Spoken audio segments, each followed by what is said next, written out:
Welcome to Winner's Voice, where timeless books inspire powerful minds and lasting success. Today, we bring you From a Mastery of Destiny by James Allen, a classic guide to building a strong mindset, powerful habits, and achieving success. Let's begin. Preface. The discovery of the law of evolution in the material world has prepared men for a knowledge of the law of cause and effect in the mental world. Thought is not less orderly and progressive than material forms which embody thought, and not alone cells and atoms, but thoughts and deeds are charged with cumulative and selective energy. In the realm of thought and deed, the good survives, for it is the fittest, the evil ultimately perishes. To know that the perfect law of causation is all-embracing in mind as in matter, is to be relieved from all anxiety concerning the ultimate destiny of individuals and of humanity. For man is man, and master of his fate, and the will in man, which is conquering the knowledge of the natural law, will conquer the knowledge of the spiritual law. The will which, in ignorance, chooses evil will, as wisdom evolves and emerges, choose good. In a universe of law, the final mastery of evil by man is assured. His lesser destinies of separation and sorrow, defeat and death, are but disciplinary steps leading to the great destiny of triumphant mastery. He himself is unconsciously building, albeit with lacerated hands and labor-bowed form, the temple of glory which to afford him an eternal habitation of peace. In this volume, I have tried to set down some words indicative of this law and this destiny and the manner of its working and its building, and have arranged the subject matter as to make the book a companion volume to the Life Triumphant. The first 6 and the last chapters first appeared in the Bibby's Quarterly and the Bibby's Annual, and it is by kind permission of the editor, Mr. Joseph Bibby, that they are now brought together and published in volume form, the other 3 chapters having been added to make the book consecutive and complete. James Allen. 1. Deeds, Character, and Destiny. There is and always has been a widespread belief in fate or destiny, that is, in an eternal and inscrutable power which apportions definite ends to both individuals and nations. This belief has arisen from long observation of the facts of life. Men are conscious that there are certain occurrences which they cannot control and are powerless to avert. Birth and death, for instance, are inevitable, and many of the incidents of life appear equally inevitable. Men strain every nerve for the attainment of certain ends, and gradually they become conscious of a power which seems to be not of themselves, which frustrates their puny efforts and laughs, as it were, at their fruitless striving and struggle. As men advance in life, they learn to submit, more or less, to this overruling power which they do not understand, perceiving only its effect in themselves and the world around them, and they call it by various names, such as God, Providence, Fate, Destiny, etc. Men of contemplation, such as poets and philosophers, step aside, as it were, to watch the movements of this mysterious power as it seems to elevate its favorites on the one hand, and strike down its victims on the other, without reference to merit or demerit. The greatest poets, especially the dramatic poets, represent this power in their works, as they have observed it in nature. The Greek and Roman dramatists usually depict their heroes as having foreknowledge of their fate, and taking means to escape it, but by so doing they blindly involve themselves in a series of consequences, which bring about the doom which they are trying to avert. Shakespeare's characters, on the other hand, are represented as in nature with no foreknowledge, except in the form presentiment, of their particular destiny. Thus, according to poets, whether the man knows his fate or not, he cannot avert it, and every conscious or unconscious act of his is a step towards it. Omar Khayyam's moving finger is a vivid expression of this idea of fate. The moving finger writes, and having writ, moves on, nor all thy piety nor wit shall lure it back to cancel half a line, nor all thy tears wash out a word of it. Thus, men in all nations and times have experienced in their lives the action of this invincible power or law, and in our nation today this experience has been crystallized in the terse proverb, man proposes, God disposes. But, contradictory as it may appear, there is an equally widespread belief in man's responsibility as a free agent. All moral teaching is an affirmation of man's freedom to choose his course and mold his destiny, and man's patient and untiring efforts in achieving his ends are declarations of consciousness of freedom and power. This dual experience of fate on the one hand and freedom on the other has given rise to the interminable controversy between the believers in fatalism and the upholders of free will a controversy which was recently revived under the term determinism versus free will. Between apparently conflicting extremes, there is always a middle way of balance, justice, or compensation which, while it includes both extremes, cannot be said to be either one or the other, and which brings both into harmony. And this middle way is a point of contact between two extremes. Truth cannot be a partisan, but, by its nature, is a reconciler of extremes. And so, in the matter which we're considering, there is a golden mean which brings fate and free will into close relationship, wherein, indeed, it is seen that these two indisputable facts in human life, for such they are but two aspects of one central law, one unifying and all-embracing principle, namely, the law of causation in its moral aspect. Moral causation necessitates both fate and free will, both individual responsibility and individual predestination, for the law of causes must also be the law of effects, and cause and effect must always be equal. The train of causation, both in matter and mind, must be eternally balanced, therefore eternally just, eternally perfect. Thus every effect may be said to be a thing preordained, but the predetermining power is a cause, and not the fiat of an arbitrary will. Man finds himself involved in the train of causation. His life is made up of causes and effects. It is both a sowing and a reaping. Each act of his is a cause which must be balanced by its effects. He chooses the cause. This is free will. He cannot choose, alter, or avert the effect. This is fate. Thus free will stand for the power to initiate causes, and destiny is involvement in effects. It is therefore true that man is predestined to certain ends, but himself has, though he knows it not, issued the mandate. That good or evil thing for which there is no escape, he has, by his own deeds, brought about. It may here be urged that man is not responsible for his deeds, that these are the effect of his character, and that he is not responsible for the character, good or bad, which was given him at his birth. If character was given him at birth, this would be true, and there would then be no moral law and no need for moral teaching. But characters are not given ready-made. They are evolved. They are, indeed, effects, the products of the moral law itself, that is, the products of deeds. Character result of an accumulation of deeds which have been piled up, so to speak, by the individual during his life. Man is the doer of his own deeds. As such, he is a maker of his own character.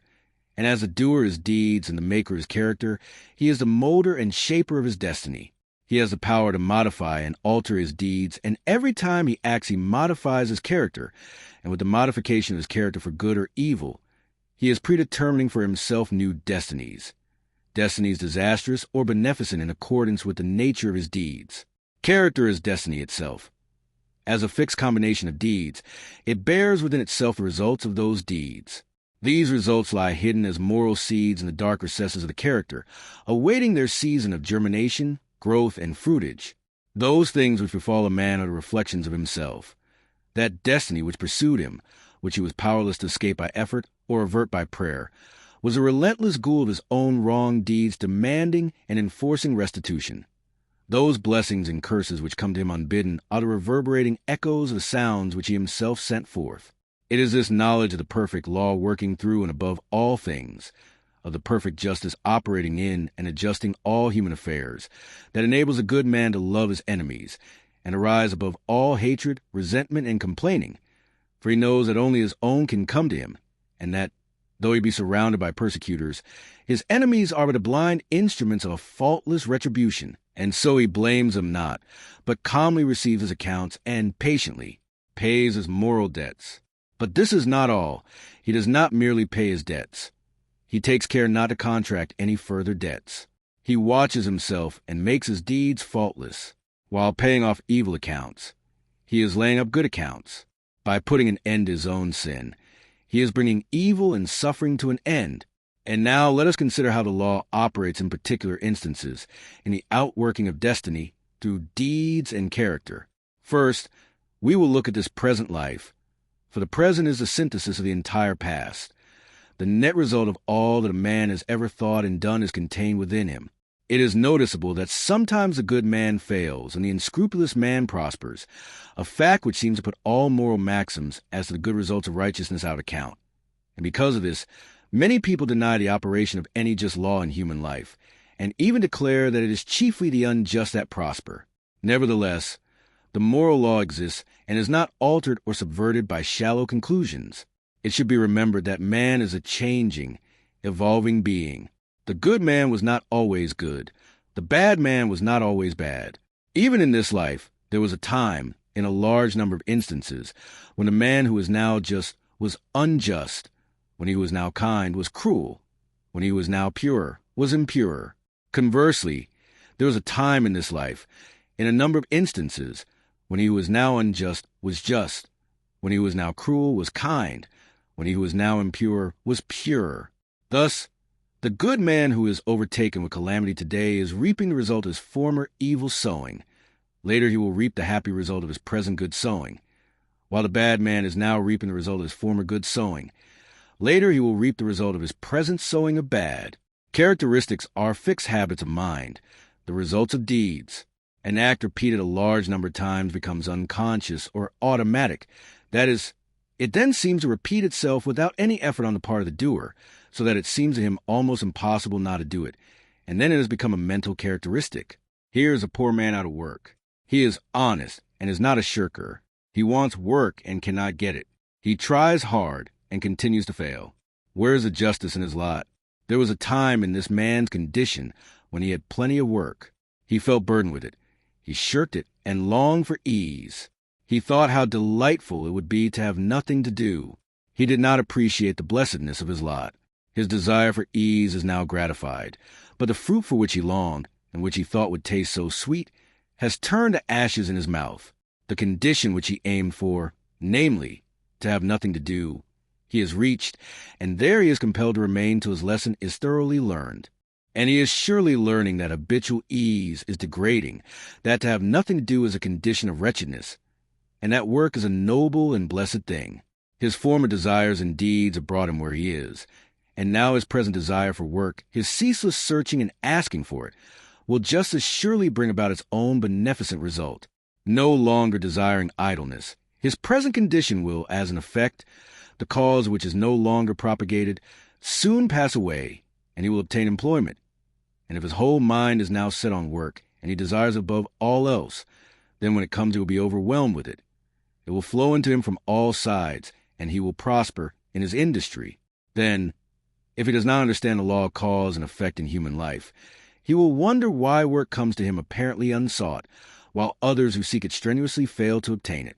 Nothing comes unbidden. Where the shadow is, there also is the substance. That which comes to the individual is the product of his own deeds. As cheerful industry leads to greater industry and increasing prosperity, and labor shirked or undertaken discontentedly leads to a lesser degree of labor and decreasing prosperity. So with all the varied conditions of life as we see them, they are the destinies wrought by the thoughts and deeds of each particular individual. So also with a vast variety of characters, they are the ripening and ripened growth of the sowing of deeds.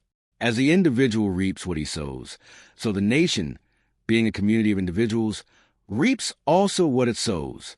Nations become great when their leaders are just men. They fall and fade when their just men pass away.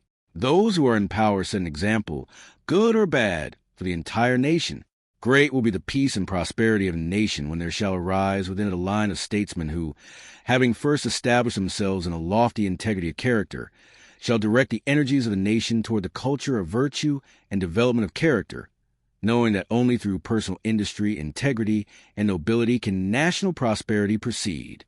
Still, above all, is the great law, calmly and with infallible justice meting out to mortals their fleeting destinies, tear-stained or smiling, the fabric of their hands. Life is a great school for the development of character, and all, through strife and struggle, vice and virtue, success and failure, are slowly but surely learning the lessons of wisdom. 2. The science of self-control. We live in a scientific age. Men of science are numbered by thousands, and they are ceaselessly searching, analyzing, and experimenting with a view to discovery and the increase of knowledge. The shelves of our libraries, both public and private, are heavy with their load of imposing volumes on scientific subjects, and the wonderful achievements of modern science are always before us.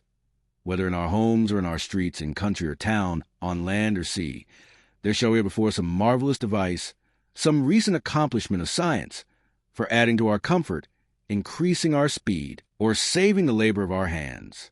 Yet, with all our vast store of scientific knowledge and its startling and rapidly increasing results in the world of discovery and invention, there is, in this age, one branch of science which has so far fallen into decay as to become almost forgotten. A science, nevertheless, which is of greater importance than all the other sciences combined, and without which all science will but subserve the ends of selfishness and aid in man's destruction. I refer to the science of self-control. Our modern scientists study the elements and forces which are outside themselves, with the object of controlling and utilizing them. The ancients studied the elements and forces which were within themselves, with a view to controlling and utilizing them. And the ancients produced such mighty masters of knowledge in this direction that to this day they are held in reverence as gods, and the vast religious organizations of the world are based upon their achievements. Wonderful as are the forces in nature, they are vastly inferior to that combination of intelligent forces which comprise the mind of man, and which dominate and direct the blind mechanical forces of nature. Therefore, it follows that to understand, control, and direct the inner forces of passion, desire, will, and intellect is to be in possession of the destinies of men and nations. As in ordinary science, there are, in this divine science, degrees of attainment, and a man is great in knowledge, great in himself, and great in his influence on the world, in the measure that he is great in self-control. He who understands and dominates the forces of external nature is the natural scientist, but he who understands and dominates the internal forces of the mind is the divine scientist. And the laws which operate in gaining a knowledge of external appearances operate also in gaining a knowledge of internal varieties. A man cannot become an accomplished scientist in a few weeks or months, nay, not even in a few years. But only after many years of painstaking investigation can he speak with authority and be ranked among the masters of science. Likewise, a man cannot acquire self-control and become possessed of the wisdom and peace-giving knowledge which that self-control confers, but by many years of patient labor, a labor which is all the more arduous because it is silent and both unrecognized and unappreciated by others. And he who will pursue this science successfully must learn to stand alone and to toil unrewarded as far as any outward emolument is concerned. The natural scientist pursues, in acquiring a particular kind of knowledge, the following 5 orderly and sequential steps. 1. Observation. That is, he closely and persistently observes the facts of nature. 2. Experiment. Having become acquainted by repeated observations with certain facts, he experiments with those facts with a view to the discovery of natural laws. He puts his facts through rigid processes of analysis, and so finds out what is useless and what of value. And he rejects the former and retains the latter. 3. Classification. Having accumulated and verified a mass of facts by numberless observations and experiments, he commences to classify those facts, to arrange them in orderly groups with the object of discovering some underlying law, some hidden and unifying principle, which governs, regulates, and binds together these facts. 4. Deduction. Thus he passes on to the 4th step of deduction. From the facts and results which are before him, he discovers certain invariable modes of action, and thus reveals the hidden laws of things. 5. Knowledge. Having proven and established certain laws, it may be said of such a man that he knows. He is a scientist, a man of knowledge, but the attainment of scientific knowledge is not the end, great as it is. Men do not attain knowledge for themselves alone, nor to keep it locked secretly in their hearts, like a beautiful jewel in a dark chest. The end of such knowledge is use, service, the increase of the comfort and happiness of the world. Thus, when a man has become a scientist, he gives the world the benefit of his knowledge, and unselfishly bestows upon mankind the results of all his labors. Thus, beyond knowledge, there is a further step of use, that is, the right and unselfish use of the knowledge acquired, the application of knowledge to invention for the common weal. It will be noted that the 5 steps or processes enumerated follow in orderly succession, and that no man can become a scientist who omits any one of them. Without the first step of systematic observation, for instance, he could not even enter the realm of knowledge of nature's secrets. At first, the searcher for such knowledge is before him a universe of things. These things he does not understand. Many of them, indeed, seem to be irreconcilably opposed one to the other, and there is apparent confusion, but by patiently and laboriously pursuing these 5 processes, he discovers the order, nature, and essences of things. perceive the central law or laws which bind them together in harmonious relationship, and so puts an end to confusion and ignorance. As with the natural scientist, so with the divine scientist, he must pursue, with the same self-sacrificing diligence, 5 progressive steps in the attainment of self-knowledge, self-control.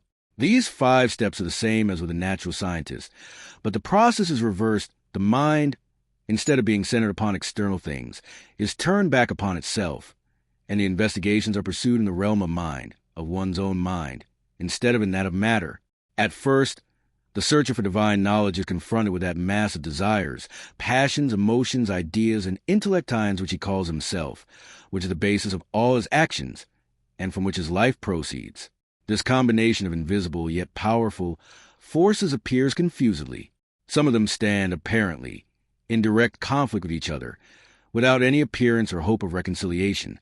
His mind in its entirety, too, with his life which proceeds from that mind, does not seem to have any equitable relation to many other minds and lives about him, and altogether there is a condition of pain and confusion from which he would fain escape. Thus, he begins by keenly realizing his state of ignorance, for no one could acquire either natural or divine knowledge if he were convinced that without study or labor he already possessed it. With such perception of one's ignorance, there comes a desire for knowledge, and the novice in self-control enters upon the ascending pathway, in which are the following 5 steps. 1. Introspection. This coincides with the observation of the natural scientist. The mental eye is turned like a searchlight upon the inner things of the mind, and its subtle and ever-varying processes are observed and carefully noted. This stepping aside from selfish gratifications, from the excitements of worldly pleasures and ambitions, in order to observe, with the object of understanding one's nature, is the beginning of self-control. Hitherto, the man has been blindly and impotently borne along by the impulses of his nature, the mere creature of things and circumstances, but now he puts a check upon his impulses and, instead of being controlled, begins to control. 2. Self-analysis. Having observed the tendencies of the mind, they are then closely examined, and are put through a rigid process of analysis.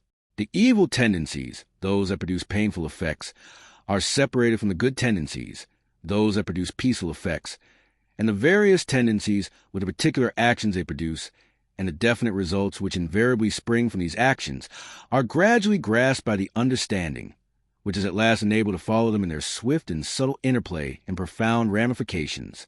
It is a process of testing and proving, and, for the searcher, a period of being tested and proved. 3. Adjustment.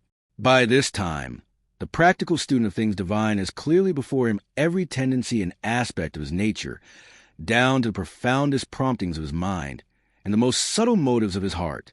There is not a spot or corner left which he has not explored and illuminated with the light of self-examination. He is familiar with every weak and selfish point, every strong and virtuous quality. It is considered the height of wisdom to be able to see ourselves as others see us, but the practitioner of self-control goes far beyond this. He not only sees himself as others see him, he sees himself as he is.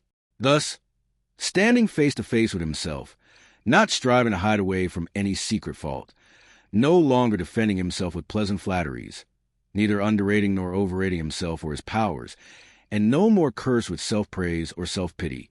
He sees the full magnitude of the task which lies before him, sees dearly ahead the heights of self-control, and knows what work he has to do to reach them.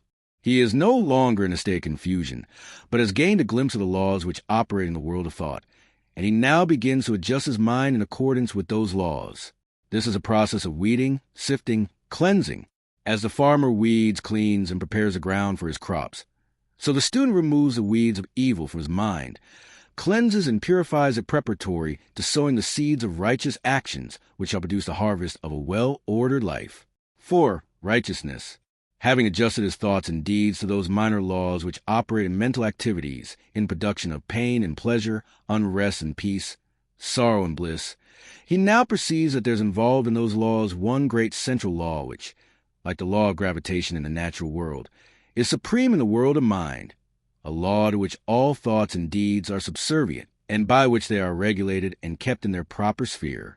This is a law of justice or righteousness, which is universal and supreme. To this law he now conforms. Instead of thinking and acting blindly, as the nature is stimulated and appealed to by outward things. He subordinates his thoughts and deeds to this central principle. He no longer acts from self, but does what is right, what is universally and eternally right. He is no longer the abject slave of his nature and circumstances. He is the master of his nature and circumstances. He is no longer carried hither and thither on the forces of his mind. He controls and guides those forces to the accomplishment of his purposes. Thus, having his nature in control and subjection, not thinking thoughts nor doing deeds which oppose the righteous law, and which, therefore, that law knows with suffering and defeat, he rises above the dominion of sin and sorrow, ignorance and doubt, and is strong, calm, and peaceful. 5. Pure knowledge. By thinking right and acting right, he proves by experience the existence of the divine law on which the mind is framed, and which is a guiding and unifying principle in all human affairs and events, whether individual or national. Thus, by perfecting himself in self-control, he acquires divine knowledge. He reaches the point where it may be said of him, as of the natural scientist, that he knows. He has mastered the science of self-control and has brought knowledge out of ignorance, order out of confusion. He has acquired that knowledge of self which includes knowledge of all men, that knowledge of one's own life which embraces knowledge of all live. As for all minds are the same in essence, differing only in degree, are framed upon the same law, and the same thoughts and acts, by whatsoever individual they are wrought, will always produce the same results. But this divine and peace-bestowing knowledge, as in the case of the natural scientist, is not gained for oneself alone. For if this were so, the aim of evolution would be frustrated, and it is not in the nature of things to fall short of ripening and accomplishment. And, indeed, he who thought to gain this knowledge solely for his own happiness would most surely fail. So, beyond the 5th step of pure knowledge, there is a still further one of wisdom, which is the right application of the knowledge acquired, the pouring out upon the world, unselfishly and without stint, the result of one's labors, thus accelerating progress and uplifting humanity. It may be said of men who have not gone back into their own nature to control and purify it, that they cannot clearly distinguish between good and evil, right and wrong. They reach after those things which they think will give them pleasure, and try to avoid those things which they believe will cause them pain. The source of their actions is self, and they only discover right painfully in a fragmentary way, by periodically passing through severe sufferings and lashings of conscience. But he who practices self-control, passing to the 5 processes, which are 5 stages of growth, gains that knowledge which enables him to act from the moral law which sustains the universe. He knows good and evil, right and wrong, and, thus knowing them, lives in accordance with good and right. He no longer needs to consider what is pleasant or what is unpleasant, but does what is right. His nature is in harmony with his conscience, and there is no remorse. His mind is in unison with the great law, and there is no more suffering in sin. For him evil is ended, and good is all in all. 3. Cause and effect in human conduct. It is an axiom with the scientist that every effect is related to a cause. Apply this to the realm of human conduct, and there is revealed the principle of justice. Every scientist knows, and now all men believe, that perfect harmony prevails throughout every portion of the physical universe, from the speck of dust to the greatest sun. Everywhere there is exquisite adjustment. In the sidereal universe, with its millions of suns rolling majestically through space and carrying with them their respective systems of revolving planets, its vast nebula, its seas of meteors, and its vast army of comets traveling through illimitable space with inconceivable velocity, perfect order prevails. And again in the natural world, with its multitudinous aspect of life and its infinite variety of forms, there are the clearly defined limits of specific laws, through the operation of which all confusion is avoided, and unity and harmony eternally obtain. If this universal harmony could be arbitrarily broken, even in one small particular, the universe would cease to be. There could be no cosmos, but only universal chaos. Nor can it be possible in such a universal law that there should exist any personal power which is above, outside, and superior to such law in the sense that it can defy it or set it aside. For whatsoever beings exist, whether they be men or gods, they exist by virtue of such law, and the highest, best, and wisest among all beings would manifest his greater wisdom by his more complete obedience to that law which is wiser than wisdom, and in which nothing more perfect could be devised. All things, whether visible or invisible, are subservient to, and fall within the scope of this infinite and eternal law of causation. As all things seen obey it, so all things unseen, the thoughts and deeds of men, whether secret or open, cannot escape it. Do right, it recompenseth. Do one wrong, the equal retribution must be made. Perfect justice upholds a universe. Perfect justice regulates human life and conduct.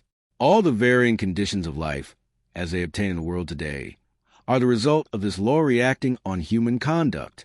Man can and does choose what causes he shall set in operation, but he cannot change the nature of effects. He can decide what thoughts he shall think and what deeds he shall do, but he has no power over the results of those thoughts and deeds. These are regulated by the overruling law. Man has all power to act, but his power ends with the act committed. The result of the act cannot be altered, annulled, or escaped. It is irrevocable. Evil thoughts and deeds produce conditions of suffering. Good thoughts and deeds determine conditions of blessedness. Thus man's power is limited to, and his blessedness or misery is determined by his own conduct. To know this truth renders life simple, plain, and unmistakable. All the crooked paths are straightened out. The heights of wisdom are revealed, and the open door to salvation from evil and suffering is perceived and entered. Life may be likened to a sum in arithmetic.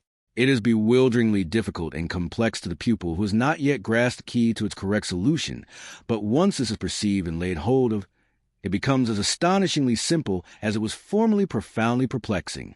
Some idea of this relative simplicity and complexity of life may be grasped by fully recognizing and realizing the fact that, while there are scores and perhaps hundreds of ways in which a sum may be done wrong, there is only one way by which it can be done right, and that when that right way is found, the pupil knows it to be the right. His perplexity vanishes, and he knows that he has mastered the problem. It is true that the pupil, while doing some incorrectly, may and frequently does, think he has done it correctly, but he is not sure. His perplexity is still there, and if he is an earnest and apt pupil, he will recognize his own error when it is pointed out by the teacher. So in life, men may think they are living rightly while they are continuing, through ignorance, to live wrongly. But the presence of doubt, perplexity, and unhappiness are sure indications that the right way has not yet been found.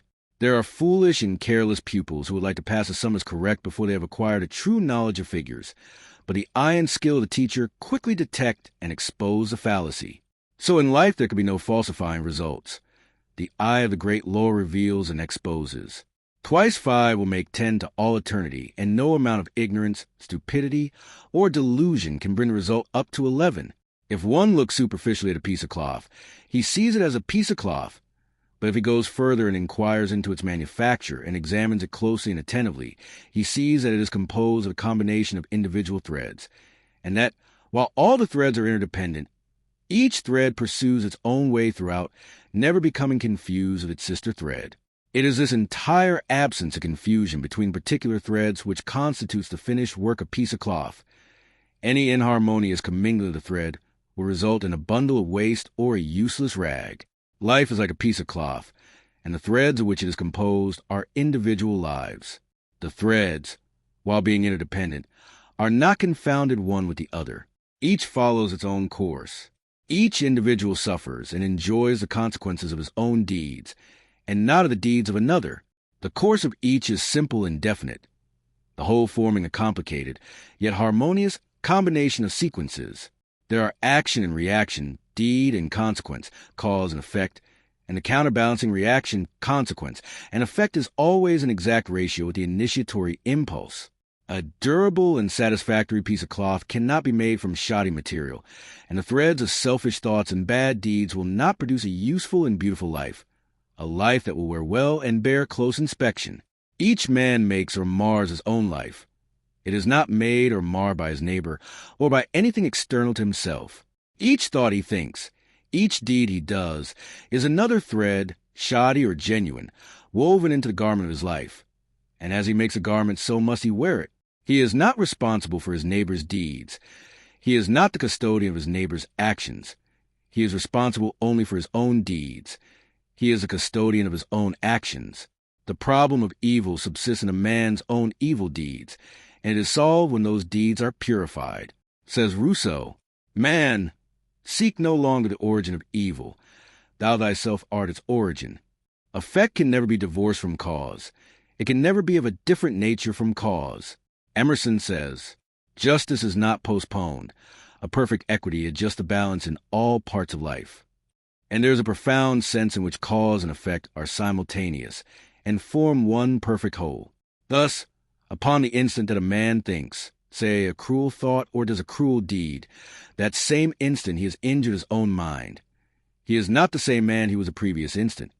He is a little viler and a little more unhappy, and a number of such successive thoughts and deeds would produce a cruel and wretched man. The same thing applies to the contrary. The thinking of a kind thought or doing a kind deed, an immediate nobility and happiness attend it. The man is better than he was before, and a number of such deeds will produce a great and blissful soul. Thus individual human conduct determines, by the faultless law of cause and effect, individual merit or demerit, individual greatness or meanness, individual happiness or wretchedness. One man thinks that he does what he does, that he is. If he is perplexed, unhappy, restless, or wretched, let him look to himself, for there and nowhere else is the source of all his trouble. For, training of the will, without strength of mind, nothing worthy of accomplishment can be done, and the cultivation of that steadfastness and stability of character, which is commonly called willpower, is one of the foremost duties of man, for its possession is essentially necessary both to his temporal and eternal well-being. Fixedness of purpose is at the root of all successful efforts, whether in things worldly or spiritual, and without it man cannot be otherwise than wretched, and dependent upon others for that support which should be found within himself. The mystery which has been thrown around the subject of cultivation of the will by those who advertise to sell occult advice on the matter for so many dollars should be avoided and dispelled. For nothing could be further removed from secrecy and mystery than the practical methods by which alone strength of will can be developed. The true path of will cultivation is only to be found in the common everyday life of the individual, and so obvious and simple is it that the majority, looking for something complicated and mysterious, pass it by unnoticed. A little logical thought will soon convince a man that he cannot be both weak and strong at the same time, that he cannot develop a stronger will while remaining a slave to weak indulgences, and that therefore the direct and only way to that greater strength is to assail and conquer his weaknesses. All the means of the cultivation of the will are already at hand in the mind and life of the individual. They reside in the weak side of his character, by attacking and vanquishing which the necessary strength of will be developed. He who has succeeded in grasping this simple, preliminary truth will perceive that the whole science of will cultivation is embodied in the following 7 rules. 1. Break off bad habits. 2. Form good habits. 3. Give scrupulous attention to the duty of the present moment. 4. Do vigorously and at once whatever has to be done. 5. Lie by rule. 6. Control the tongue. 7. Control the mind. Anyone who earnestly meditates upon and diligently practices the above rules will not fail to develop that purity of purpose and power which will enable him to successfully cope with every difficulty and pass triumphantly through every emergency. It will be seen that the first step is the breaking away from bad habits. This is no easy task. It demands a putting forth of great efforts or a succession of efforts, and it is by such efforts that the will can alone be invigorated and fortified. If one refuses to take the first step, he cannot increase in willpower, for by submitting to a bad habit, because of the immediate pleasure which it affords, one forfeits the right to rule over himself, and is so far a weak slave. He who thus avoids self-discipline and looks about for some occult secrets for gaining willpower at the expenditure of little or no effort on his part, is deluding himself, and is weakening the willpower which he already possesses. The increased strength of will which is gained by success in overcoming bad habits enables one to initiate good habits. For, while the conquering of a bad habit requires merely strength of purpose, the forming of a new one necessitates the intelligent direction of purpose. To do this, a man must be mentally active and energetic, and must keep a constant watch upon himself. As a man succeeds in perfecting himself in the second rule, it will not be very difficult for him to observe the third, that of giving scrupulous attention to the duty of the present moment. Thoroughness is a step in the development of the will which cannot be passed over. Slipshod work is an indication of weakness. Perfection should be aimed at even in the smallest task. By not dividing the mind, But giving the whole attention to each separate task as it presents itself, singleness of purpose and intense concentration of mind are gradually gained. Two mental powers which give weight and worth of character and bring repose and joy to their possessor. The fourth rule, that of doing vigorously and at once, whatever has to be done, is equally important. Idleness and a strong will cannot go together, and procrastination is a total barrier to the acquisition of purposeful action. Nothing should be put off until another time, not even for a few minutes. That which ought to be done now should be done now. This seems a little thing, but it is of far-reaching importance. It leads to strength, success, and peace. The man who is to manifest the cultivated must also live by certain fixed rules. He must not blindly gratify his passions and impulses, but must school them to obedience. He should live according to principle and not according to passion. He should decide what he will eat and drink and wear, and what he will not eat and drink and wear, how many meals per day he will have, and at what times he will have them, at what time he will go to bed, and at what time get up. He should make rules for the right government of his conduct in every department of his life, and should religiously adhere to them. To live loosely and indiscriminately, eating and drinking and sensually indulging at the beck and call of appetite and inclination, is to be a mere animal and not a man with will and reason. The beast in man must be scourged and disciplined and brought into subjection, and this can only be done by training the mind and life on certain fixed rules of right conduct. The saint attains a holiness by not violating his vows, and the man who lives according to good and fixed rules is strong to accomplish his purpose. The sixth rule, that of controlling the tongue, must be practiced until one has perfect command of speech, so that he utters nothing in peevishness, anger, irritability, or with evil intent. The man of strong wit does not allow his tongue to run thoughtlessly and without check. All these 6 rules, if faithfully practiced, will lead up to the 7th, which is the most important of them all, namely, rightly controlling the mind. Self-control is the most essential thing in life, yet least understood. But he who patiently practices the rules herein laid down, bringing them into requisition in all his ways and undertakings, will learn by his own experience and efforts how to control and train his mind, and earn thereby the supreme crown of manhood, the crown of a perfectly poised will. 5. Thoroughness. Thoroughness consists in doing little things as though they were the greatest things in the world.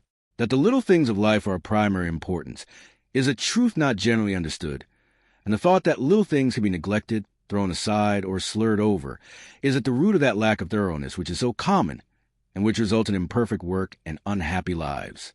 When one understands that the great things of the world and of life consist of a combination of small things, and that without this aggregation of small things the great things will be non-existent, then he begins to pay careful attention to those things which he formerly regarded as insignificant. He thus acquires the quality of thoroughness, and becomes a man of usefulness and influence. For the possession or non-possession of this one quality may mean all the difference between a life of peace and power and one of misery and weakness. Every employer of labor knows how comparatively rare this quality is, how difficult it is to find men and women who will put thought and energy into their work, and do it completely and satisfactorily. Bad workmanship abounds. Skill and excellence are acquired by few. Thoughtlessness, carelessness, and laziness are such common vices that it should cease to appear strange that, in spite of social reform, the ranks of the unemployed should continue to swell, for those who scamp their work today will, another day, in the hour of deep necessity, look and ask for work in vain. The law of the survival of the fittest is not based on cruelty. It is based on justice. It is one aspect of that divine equity which everywhere prevails. Vice is beaten with many stripes. If it were not so, how could virtue be developed? The thoughtless and lazy cannot take precedence of, or stand equally with, the thoughtful and industrious. A friend of mine tells me that his father gave all his children the following piece of advice. Whatever your future work may be, put your whole mind upon it and do it thoroughly. You need then have no fear as to your welfare, for there are so many who are careless and negligent that the services of the thorough man are always in demand.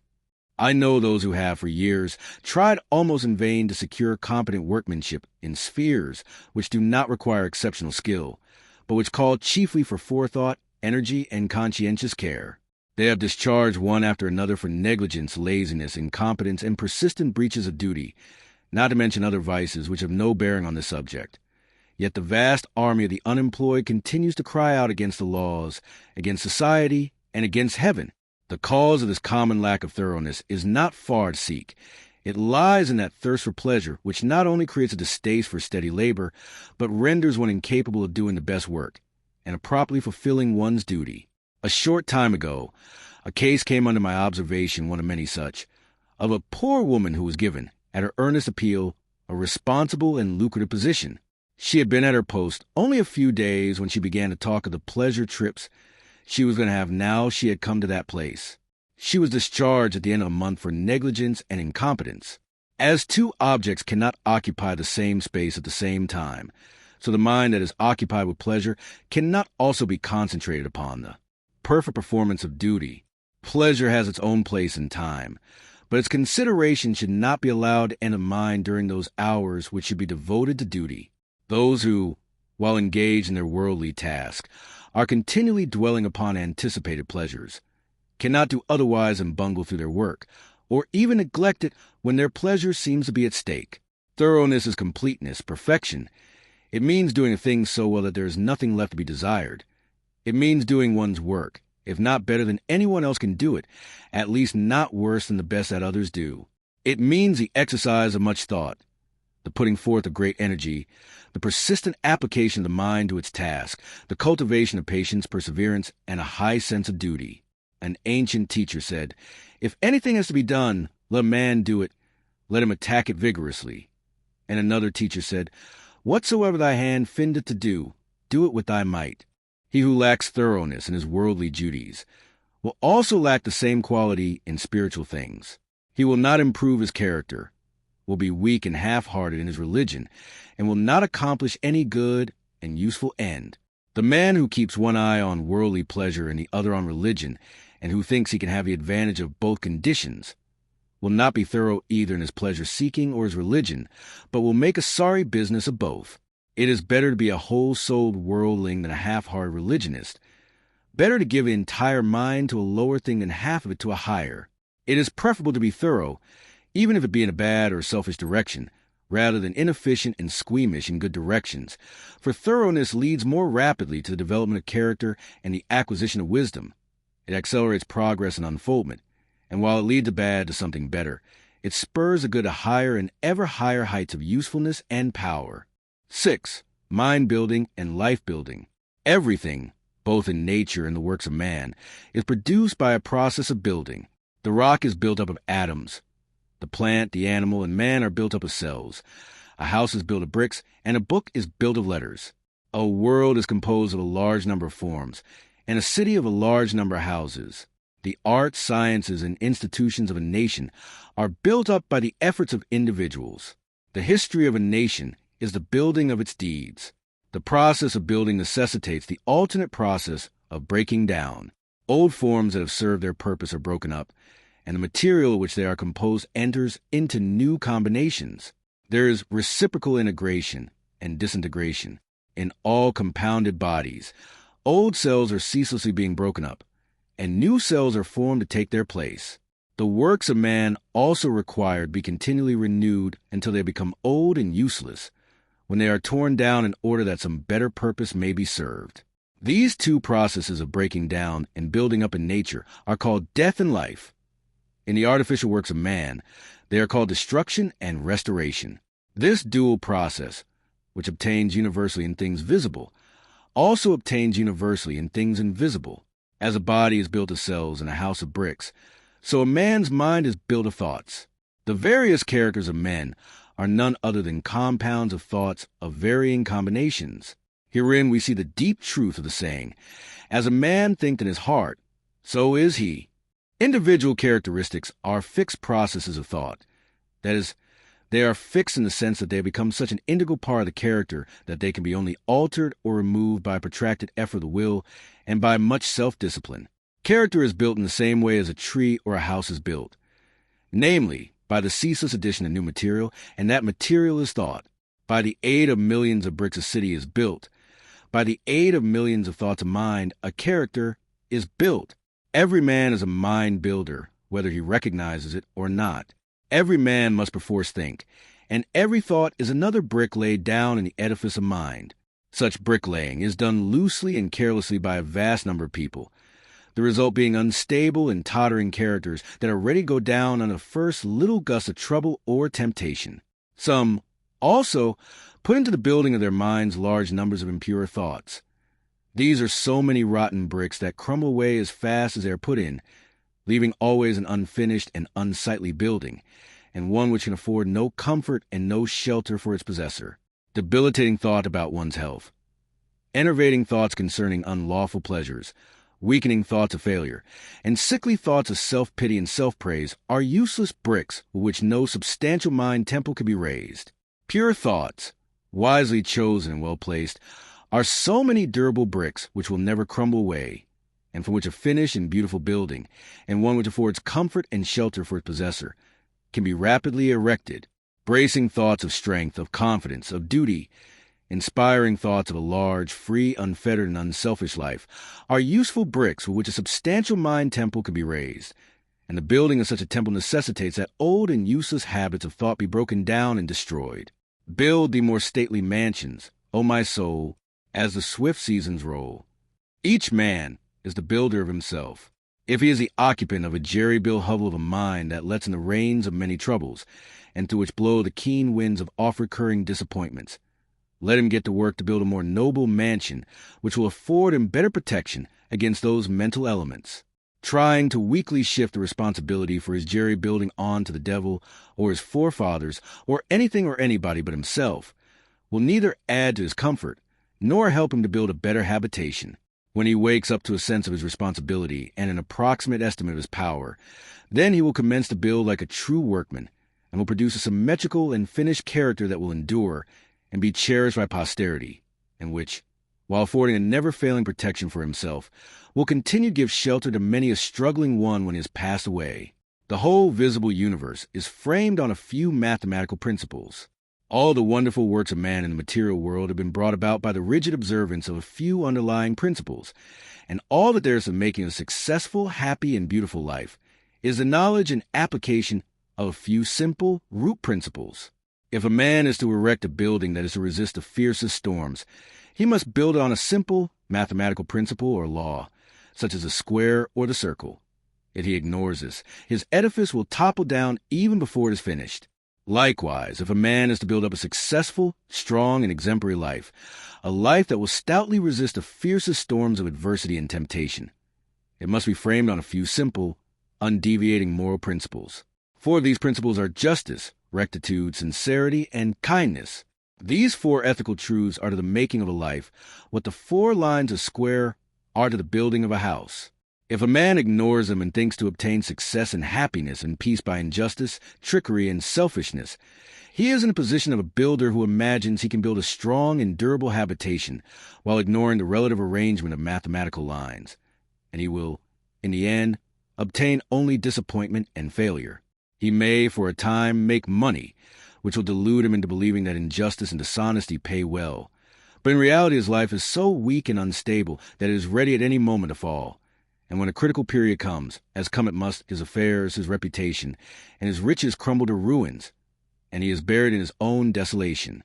It is totally impossible for a man to achieve a truly successful and happy life who ignores the four moral principles enumerated, whilst a man who scrupulously observes them in all his dealings can no more fail of success and blessedness than the earth can fail of the light and warmth of the sun, so long as it keeps to its lawful orbit, for he is working in harmony with the fundamental laws of the universe. He is building his life on a basis which cannot be altered or overthrown, and, therefore, all that he does will be so strong and durable, and all the parts of his life will be so coherent, harmonious, and firmly knit that it cannot possibly be brought to ruin.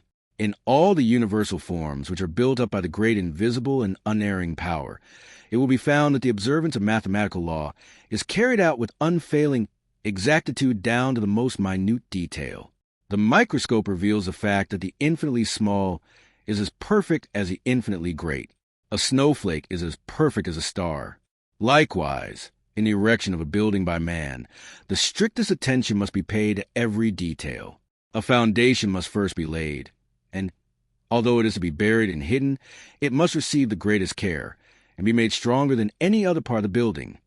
Then stone upon stone, brick upon brick is carefully laid with the aid of the plumb line, until at last the building stands complete in its durability, strength, and beauty. Even so it is with the life of a man. He who would have a life secure and blessed, a life freed from the miseries and failures to which so many fall victims, must carry the practice of the moral principles into every detail of his life, into every momentary duty and trivial transaction. In every little thing he need be thorough and honest, neglecting nothing, to neglect or misapply any little detail.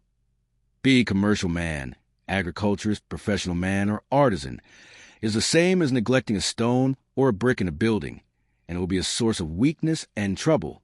The majority of those who fail and come to grief do so through neglecting the apparently insignificant details.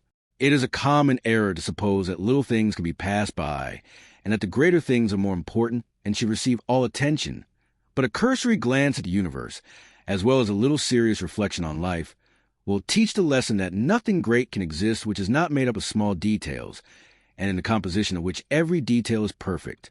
He who adopts the four ethical principles as the law and base of his life, who raises the edifice of character upon them, who in his thoughts and words and actions does not wander from them, whose every duty and every passing transaction is performed in strict accordance with their exactions. Such a man, laying down the hidden foundation of integrity of heart securely and strongly, cannot fail to raise up a structure which shall bring him honor, and he is building a temple in which he can repose in peace and blessedness, even the strong and beautiful temple of his life. 7. Cultivation of concentration. Concentration, or the bringing of the mind to a center and keeping it there, is vitally necessary to the accomplishment of any task. It is the father of thoroughness and the mother of excellence. As a faculty, it is not an end in itself, but is an aid to all faculties, all work, not a purpose in itself. It is yet a power which serves all purposes. Like steam and mechanics, it is a dynamic force in the machinery of the mind and the functions of life. The faculty is a common possession, though in its perfection it is rare, just as will and reason are common possessions, though a perfectly poised will and a comprehensive reason are rare possessions, and the mystery which some modern mystical writers have thrown around it is entirely superfluous. Every successful man, in whatever direction his success may lie, practices concentration, though he may know nothing about it as a subject of study. Every time one becomes absorbed in a book or task, or is wrapped in devotion, or assiduous in duty, concentration, in a greater or lesser degree, is brought into play. Many books purporting to give instructions on concentration make its practice an acquisition, an end in itself. Than this, there is no surer nor swifter way to its destruction. The fixing of the eyes upon the tip of the nose, upon a doorknob, a picture, a mystical symbol, or the portrait of a saint, or the centering of the mind upon the navel, the pineal gland, or some imaginary point in space. I have seen all these methods seriously advised in works on this subject, with the object of acquiring concentration. It is like trying to nourish the body by merely moving the jaw as in the act of eating without taking food. Such methods prevent the end at which they aim. They lead toward dispersion and not concentration, toward weakness and imbecility rather than towards power and intelligence. I have met those who have squandered, by these practices, what measure of concentration they have first possessed, and have become the prey of a weak and wandering mind. Concentration is an aid to the doing of something.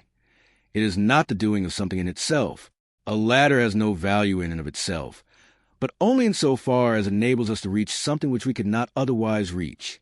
In like manner, concentration is that which enables the mind to accomplish with ease that which it would otherwise be impossible to accomplish, but of itself is a dead thing and not a living accomplishment. Concentration is so interwoven with the uses of life that it cannot be separated from duty, and he who tries to acquire it apart from his task, his duty, will not only fail but diminish and not increase his mental control and executive capacity, and so render himself less and less fit to succeed in his undertakings. In the task of the hour is all the means for the cultivation of concentration, whether the task be the acquiring of divine knowledge or the sweeping of a floor, without resorting to methods which have no practical bearing on life. For what is concentration but the bringing of a well-controlled mind to the doing of that which has to be done? He who does his work in an aimless, a hurried, or thoughtless manner, and resorts to his artificial concentration methods, to his doorknob, his picture, or nasal extremity, in order to gain that which he imagines to be some kind of mystical power, but which is a very ordinary and practical quality, though he may drift toward insanity, and I knew one man who became insane by these practices, he will not increase in steadiness of mind. The great enemy of concentration, and therefore of all skill and power, is a wavering, wandering, undisciplined value in of itself, but only in so far as it enables us to reach something which we could not otherwise reach. In like manner, concentration is that which enables the mind to accomplish with ease that which it would be otherwise impossible to accomplish. But of itself it is a dead thing and not a living accomplishment. Concentration is so interwoven with the uses of life that it cannot be separated from duty, and he who tries to acquire it apart from his task, his duty, will not only fail, but will diminish and not increase his mental control and executive capacity, and so render himself less and less fit to succeed in his undertakings.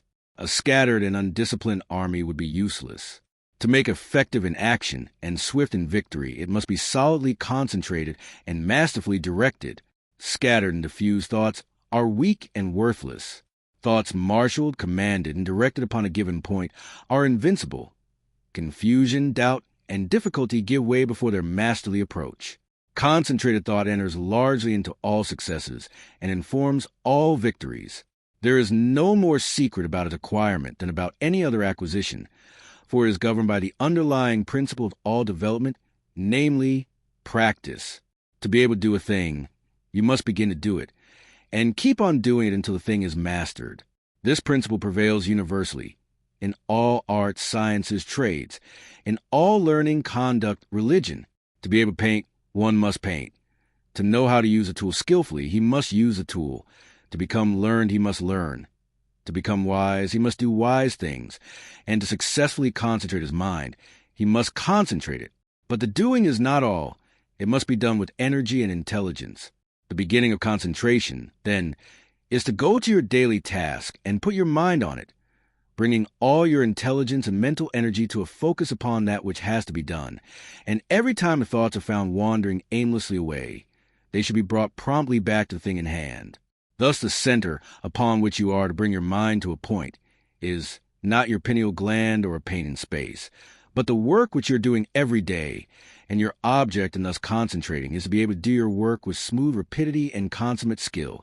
For until you can thus do your work, you have not gained any degree of control of the mind. You have not acquired the power of concentration. This powerful focusing of one's thought and energy and will upon the doing of things is difficult at first, as everything worth acquiring is difficult. But daily efforts, strenuously made and patiently followed up, will soon lead to such a measure of self-control as will enable one to bring a strong and penetrating mind to bear upon any work undertaken, a mind that will quickly comprehend all the details of the work and dispose of them with accuracy and dispatch. He will thus, as his concentrated capacity increases, enlarge his usefulness in the scheme of things, and increase his value to the world, thus inviting nobler opportunities, and opening the door to higher duties. He will also experience the joy of a wider and fuller life. In the process of concentration, there are the four following stages. 1. Attention. 2. Contemplation. 3. Abstraction. 4. Activity and repose. At first the thoughts are arrested, and the mind is fixed upon the object of concentration, which is a task in hand. This is attention. The mind is then roused into vigorous thought concerning the way of proceeding with the task. This is contemplation. Protracted contemplation leads to a condition of mind in which the doors of the senses are all closed against the entrance of outside distractions, the thoughts being wrapped in and solely and intensely centered upon the work in hand. This is abstraction. The mind, thus centered in profound cogitation, reaches a state in which the maximum of work is accomplished with a minimum of friction. This is activity and repose. Attention is the first stage in all successful work. They who lack it fail in everything. Such are the lazy, the thoughtless, the indifferent and incompetent. When attention is followed by an awakening of the mind to serious thought, then the second stage is reached. To ensure success in all ordinary worldly undertakings, it is not necessary to go beyond these two stages. They are reached in a greater or lesser degree by all that large army of skilled and competent workers which carries out the work of the world in its manifold departments, and only a comparatively small number reach the third stage of abstraction. For when abstraction is reached, we have entered the sphere of genius. In the first two stages, the work and the mind are separate, and the work is done more or less laboriously and with a degree of friction. But in the third stage, a marriage of the work with the mind takes place. There is a fusion, a union, and the two become one.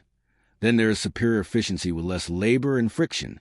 In the perfection of the first two stages, the mind is objectively engaged and is easily drawn from its center by external sights and sounds. But when the mind has attained perfection in abstraction, the subjective method of working is accomplished, as distinguished from the objective. The thinker is then oblivious to the outside world, but is vividly alive in his mental operations. If spoken to, he will not hear, and if plied with more vigorous appeals, he will bring back his mind outside things as one coming out of a dream. Indeed, this abstraction is a kind of waking dream, but its similarity to a dream ends with subjective state. It does not obtain in the mental operations of that state, in which, instead of confusion of dreaming, there is perfect order, penetrating insight, and a wide range of comprehension. Whoever attains perfection in abstraction will manifest genius in a particular work upon which his mind is centered. Inventors, artists, poets, scientists, philosophers, and all men of genius are men of abstraction. They accomplish subjectively and with ease that which the objective workers, men who have not yet attained beyond the second stage in concentration, cannot accomplish with the most strenuous labor. When the fourth stage, that of activity and repose, is attained, then concentration in its perfection is acquired. I am unable to find a single word which will fully express this dual condition of intense activity combined with steadiness or rest, and have therefore employed the term activity in repose. The term appears contradictory, but the simple illustration of a spinning top will serve to explain the paradox. When a top spins at the maximum velocity, the friction is reduced to the minimum, and the top assumes that condition of perfect repose, which is a sight so beautiful to the eye and so captivating to the mind of the schoolboy, who then says his top is asleep. The top is apparently motionless, but it is the rest, not of inertia, but of intense and perfectly balanced activity. So the mind that has acquired perfect concentration is, when engaged in that intense activity of thought, which results in productive work of the highest kind, in a state of quiet poise and calm repose. Externally, there is no apparent activity, no disturbance, and the face of a man who has acquired this power will assume a more or less radiant calmness, and the face will be more sublimely calm when the mind is most intensely engaged in active thought. Each stage of concentration has its particular power. Thus the first stage, when perfected, leads to usefulness. The second leads to skill, ability, talent. The third leads to originality and genius, while the fourth leads to mastery and power and makes leaders and teachers of men. In the development of concentration, also, as in all objects of growth, the following stages embody the preceding ones in their entirety. Thus in contemplation, attention is contained. In abstraction, both attention and contemplation are embodied, and he who has reached the last stage brings into play, in the act of contemplation, all the four stages. He who has perfected himself in concentration is able, at any moment, to bring his thoughts to a point upon any matter and to search into it with the strong light of an active comprehension. He can both take a thing up and lay it down with equal deliberation. He has learned how to use his thinking faculties to fix purposes and guide them towards definite ends. He is an intelligent doer of things, and not a weak wanderer amid chaotic thought. Decision, energy, alertness, as well as deliberation, judgment, and gravity, accompany the habit of concentration, and that vigorous mental training which its cultivation involves leads, through ever-increasing usefulness and success in worldly occupations, towards a higher form of concentration called meditation, in which the mind becomes divinely illumined and acquires the heavenly knowledge. 8. Practice of meditation. When aspiration is united to concentration, the result is meditation. When a man intensely desires to reach and realize a higher, purer, and more radiant life than the merely worldly and pleasure-loving life, he engages in aspiration. And when he earnestly concentrates his thoughts upon the finding of that life, he practices meditation. Without intense aspiration, there can be no meditation. Lethargy and indifference are fatal to its practice. The more intense the nature of man, the more readily will he find meditation, and the more successfully will he practice it. A fiery nature will most rapidly scale the heights of truth in meditation, when its aspirations have become sufficiently awakened. Concentration is necessary to worldly success. Meditation is necessary to spiritual success. Worldly skill and knowledge are acquired by concentration. Spiritual skill and knowledge are acquired by meditation. By concentration, a man can scale the highest heights of genius, but he cannot scale the heavenly heights of truth. To accomplish this, he must meditate. By concentration, a man may acquire the wonderful comprehension and vast power of Caesar. By meditation, he may reach the divine wisdom and perfect peace of a Buddha. The perfection of concentration is power. The perfection of meditation is wisdom.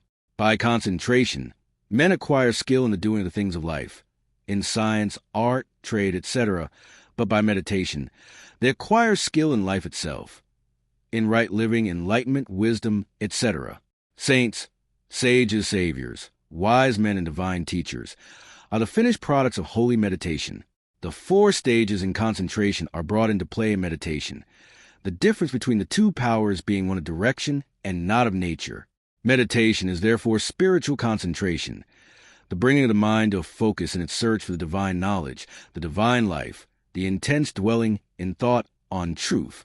Thus a man aspires to know and realize, above all things else, the truth. He then gives attention to conduct, to life, to self-purification. Giving attention to these things, he passes into serious contemplation of the facts, problems, and mystery of life. Thus contemplating, he comes to love truth so fully and intensely as to become wholly absorbed in it. The mind is drawn away from its wanderings in a multitude of desires, and, solving one by one the problems of life, realizes that profound union with truth, which is a state of abstraction. And thus absorbed in truth, there is that balance and poise of character, that divine action and repose, which is the abiding calm and peace of an emancipated and enlightened mind. Meditation is more difficult to practice than concentration, because it involves a much more severe self-discipline than that which obtains in concentration. A man can practice concentration without purifying his heart and life, whereas the process of purification is inseparable from meditation. The object of meditation is divine enlightenment, the attainment of truth, and is therefore interwoven with practical purity and righteousness. Thus, while at first the time spent in actual meditation is short, perhaps only half an hour in the early morning, the knowledge gained in a half hour of vivid aspiration and concentrated thought is embodied in practice during the whole day. In meditation, therefore, the entire life of a man is involved, and as he advances in his practice, he becomes more and more fitted to perform the duties of life in the circumstances in which he may be placed, for he becomes stronger, holier, calmer, and wiser. The principle of meditation is twofold, namely, 1. Purification of the heart by repetitive thought on pure things. 2. Attainment of divine knowledge by embodying such purity in practical life. Man is a thought being, and his life and character are determined by the thoughts in which he habitually dwells. By practice, association, and habit, thoughts tend to repeat themselves with greater and greater ease and frequency, and so fix the character in a given direction by producing that automatic action which is called habit. By daily dwelling upon pure thoughts, the man of meditation forms a habit of pure and enlightened thinking, which leads to pure and enlightened actions and well-performed duties. By the ceaseless repetition of pure thoughts, he at last becomes one with those thoughts, and is a purified being manifesting his attainment in pure actions, in a serene and wise life. The majority of men live in a series of conflicting desires, passions, emotions, and speculations, and there are restlessness, uncertainty, and sorrow. But when a man begins to train his mind in meditation, he gradually gains control over this inward conflict by bringing his thoughts to a focus upon a central principle. In this way, the old habits of impure and erroneous thought and action are broken up, and the new habits of pure and enlightened thought and action are formed. The man becomes more and more reconciled to truth, and there is increasing harmony and insight, a growing perfection and peace. A powerful and lofty aspiration towards truth is always accompanied with a keen sense of sorrow and brevity and mystery of life, and until this condition of mind is reached, meditation is impossible. Merely musing or whiling away the time in idle dreaming, habits to which the word meditation is frequently applied, are very far removed from meditation, in the lofty spiritual sense which we attach to that condition.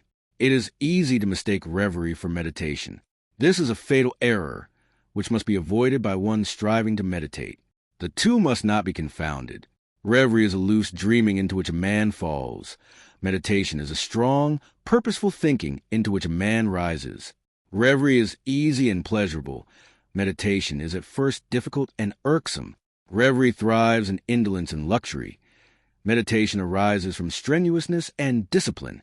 Reverie is first alluring, then sensuous, and then sensual. Meditation is first forbidding, then profitable, and then peaceful. Reverie is dangerous. It undermines self-control. Meditation is protective. It establishes self-control. There are certain signs by which one can know whether he is engaging in reverie or meditation. The indications of reverie are 1. A desire to avoid exertion. 2. A desire to experience the pleasures of dreaming. 3. An increasing distaste for one's worldly duties. 4. A desire to shirk one's worldly responsibilities. 5. Fear of consequences. 6. A wish to get money with as little effort as possible. 7. Lack of self-control. The indications of meditation are 1.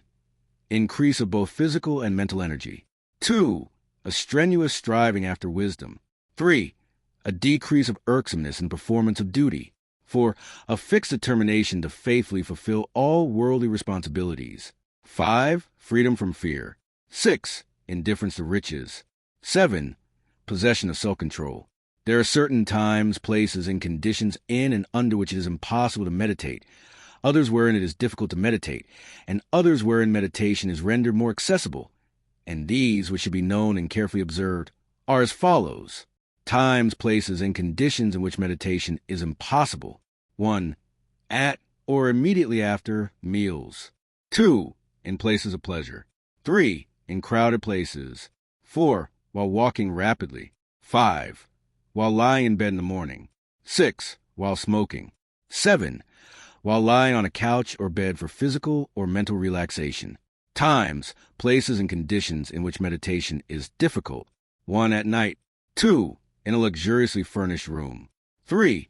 While sitting on a soft, yielding seat. 4. While wearing gay clothing. 5. When in company. 6. When the body is weary. 7. If the body is given too much food. Times, places, and conditions in which it is best to meditate. 1. Very early in the morning. 2. Immediately before meals. 3. In solitude. 4. In the open air or in a plainly furnished room. 5.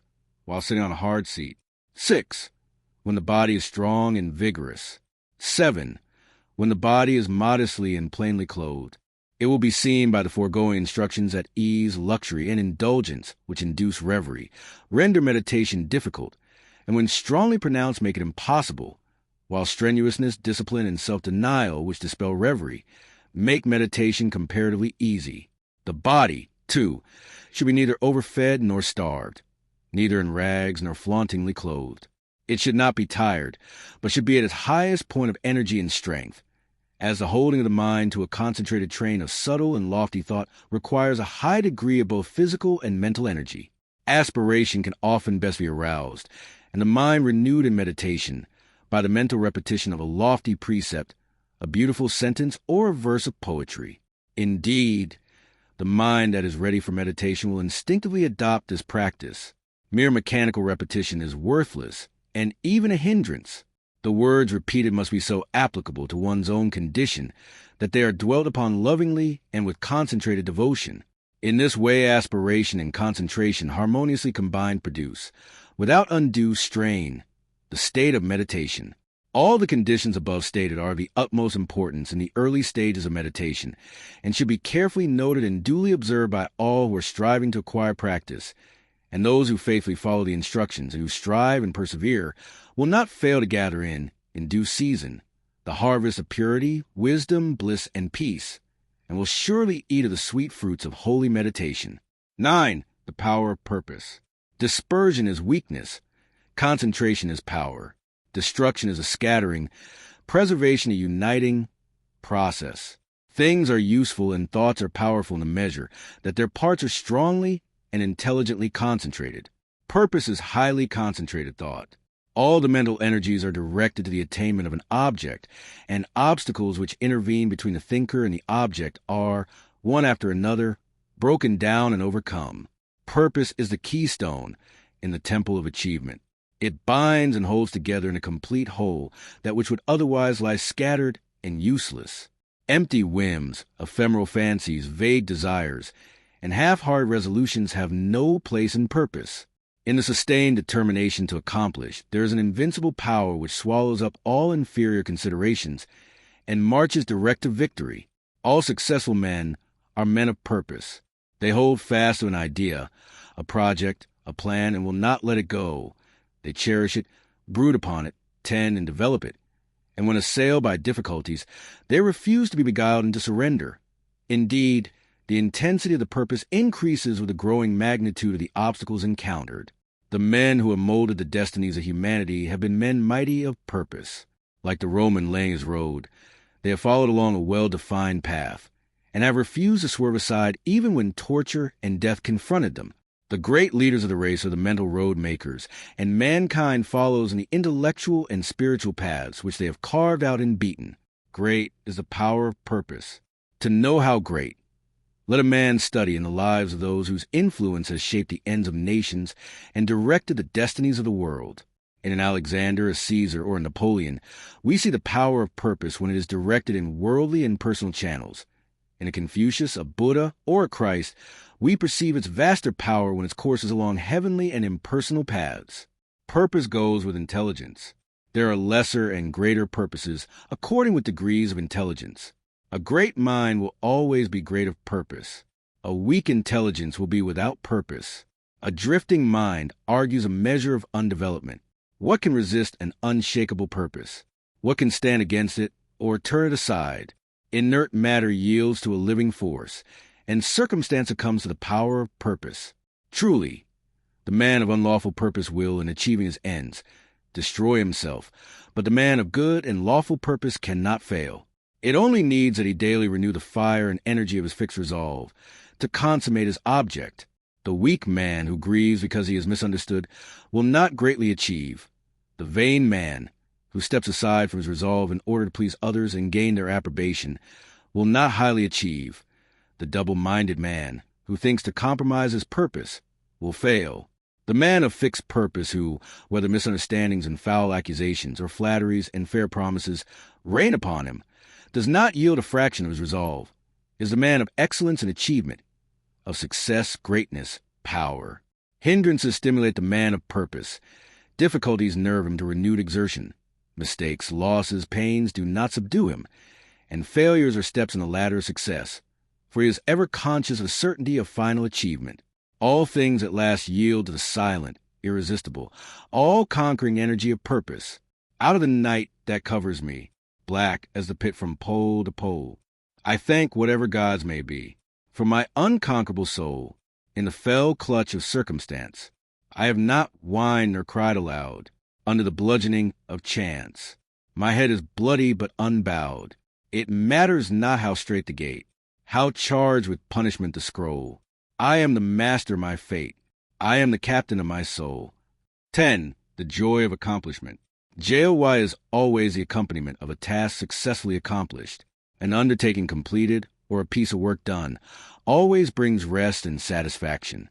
When a man has done his duty, he is light-hearted and happy, says Emerson, and no matter how insignificant the task may appear, the doing of it faithfully and with whole-souled energy always results in cheerfulness and peace of mind.